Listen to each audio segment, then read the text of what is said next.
Assalamualaikum warahmatullahi wabarakatuh.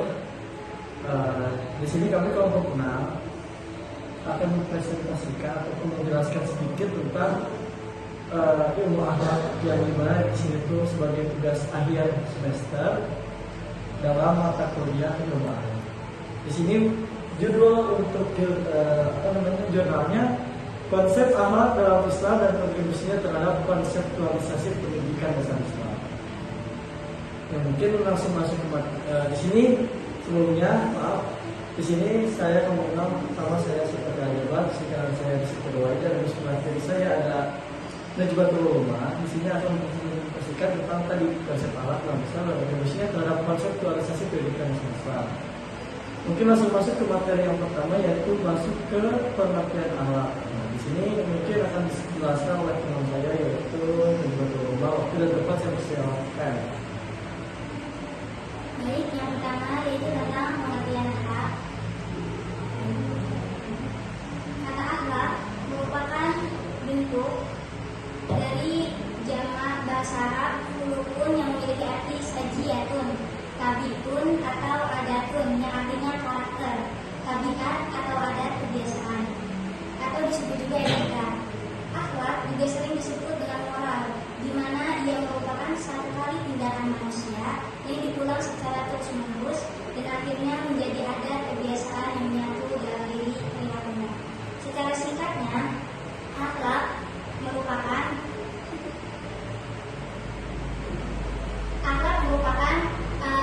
tabiat seseorang atau kebiasaan yang dimana seseorang itu melakukan sesuatu yang dilakukan secara terus-menerus sehingga menjadi kebiasaan. Itu secara singkat pengertian akhlak. Mungkin setelah kita membahas tentang pengertian akhlak, yang dimana tadi akhlak itu kultur ataupun kebiasaan hidup dari seorang manusia tersebut yang dimana dilakukan secara terus-menerus ataupun berulang-ulang. Nah, itu dinamakan dengan akhlak. Nah, masuk ke macam-macam akhlak. Di sini akan dibawakan oleh Siti Raya. Waktu yang dapat saya persilahkan.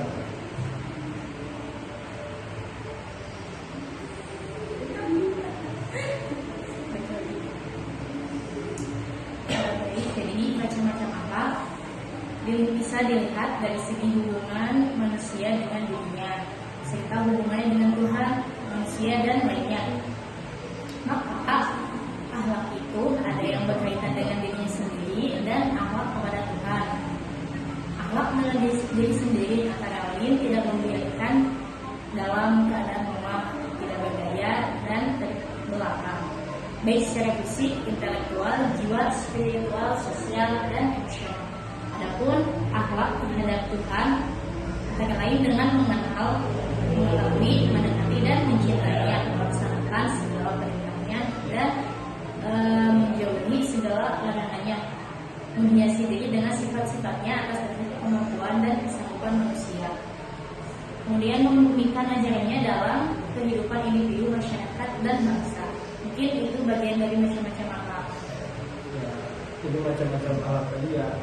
Mau secara fisik, intelektual, jiwa dan spiritual, dan sosial dan emosional, itu termasuk terhadap akhlak-akhlak yang nanti bisa termasuk dalam segi-segi akhlak macam-macamnya di situ.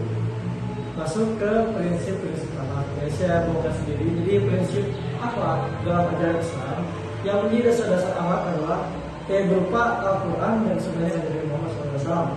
Baik dan buruk dalam akhlak Islam di sini ukurannya adalah baik buruknya menurut kedua sumber tadi, yaitu Al-Quran dan Sunnah. Sebab jika telah ukurnya seorang manusia, maka nanti secara arti baik dan buruk itu nanti akan berbeda-beda.